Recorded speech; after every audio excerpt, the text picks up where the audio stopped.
Welcome back Telugu movie reviews. Bollywood star hero అయిన హృతిక్ రోషన్ గారు, మన టాలీవుడ్ యంగ్ టైగర్ అయిన ఎన్టీఆర్ గారు, వాళ్ళిద్దరు కాంబోలో వచ్చిన మూవీ వార్ 2. ఆ మూవీ ఈరోజే రిలీజ్ కావడం జరిగింది థియేటర్లో. ఈ మూవీ ఇప్పుడే చూడడం జరిగింది. మూవీ ఎలా ఉంది అంటే బొమ్మ బ్లాక్ బస్టర్ అని చెప్పవచ్చు. ఇక స్టోరీ విషయానికి వస్తే అయితే హృతిక్ రోషన్ చాలా రోజుల నుంచి అజ్ఞాతంలో ఉంటాడు.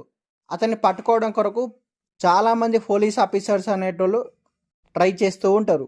కానీ ఆయన్ని పట్టుకోవడం వాళ్ళ వల్ల కాదు. దాంతో ఇండియన్ పోలీస్ ఆఫీసర్స్ అంతా కలిసి ఒక స్పై ఆఫీసర్ని ఎంపిక చేసుకుంటారు. ఆయన ఎవరో కాదు, ఎన్టీఆర్ గారు. అయితే హృతిక్ రోషన్ గారిని ఎన్టీఆర్ గారు పట్టుకున్నారా? అయితే మరి వీరిద్దరి మధ్య ఏం జరిగింది అనేది తెలియాలంటే మనం మూవీ చూడాల్సిందే. చాలా సింపుల్ స్టోరీ. ఇదొక స్పై థ్రిల్లర్ కూడా. అయితే ఈ మూవీ యొక్క స్టోరీ విషయానికి వస్తే డైరెక్టర్ అయాన్ ముఖర్జీ గారు ఈ మూవీ యొక్క స్టోరీని చాలా రొటీన్గా రాసుకున్నాడు. అయితే ఈ సినిమాను ఆయన విజువల్గా నెక్స్ట్ లెవెల్కి తీసుకువెళ్ళే ప్రయత్నం చేశాడు. కానీ కొన్ని సన్నివేశాలు మరి గ్రాఫిక్స్లో చేసినట్టు చాలా ఈజీగా తెలిసిపోతాయి. అయితే ఇక ఇద్దరు హీరోల్ని హ్యాండిల్ చేసిన విధానం మాత్రం బాగుంది. అయినప్పటికీ టెక్నికల్గా ఇంకాస్త బెటర్మెంట్ చూపిస్తే బాగుండేది. ఫస్ట్ హాఫ్లో కొన్ని సీన్స్ మాత్రం చాలా ఎమోషనల్గా కనెక్ట్ అయ్యాయి. కానీ సెకండ్ హాఫ్లో ఇంకొంచెం సినిమాను ఎఫెక్టివ్గా ప్రజెంట్ చేసి ఉంటే బాగుండేది. ఇక ఎన్టీఆర్ గారి ఇంట్రడక్షన్ సీన్ అద్భుతంగా ఉంది. అలాగే ఇంటర్వెల్లో వచ్చే ట్విస్ట్ మాత్రం చాలా బాగుంది.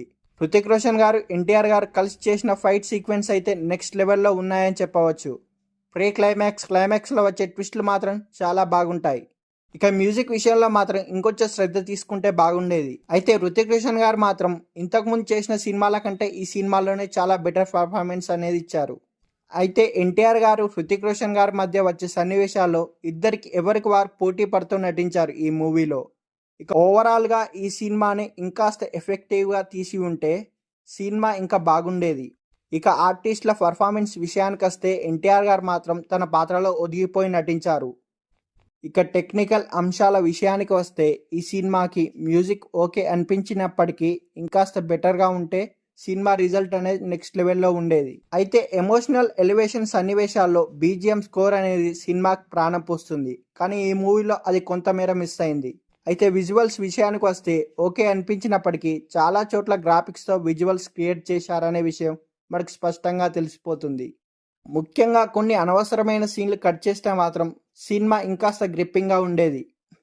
ఫైనల్గా ఈ మూవీకి ప్లస్ పాయింట్స్ ఏంటంటే ఎన్టీఆర్ అండ్ హృతిక్ రోషన్ గారి acting, interval scene, first half. Minus points ఏంటంటే మ్యూజిక్, సెకండ్ హాఫ్లో కొన్ని సీన్స్. ఈ మూవీని ఫ్యామిలీతో కూడా కలిసి చూడవచ్చు.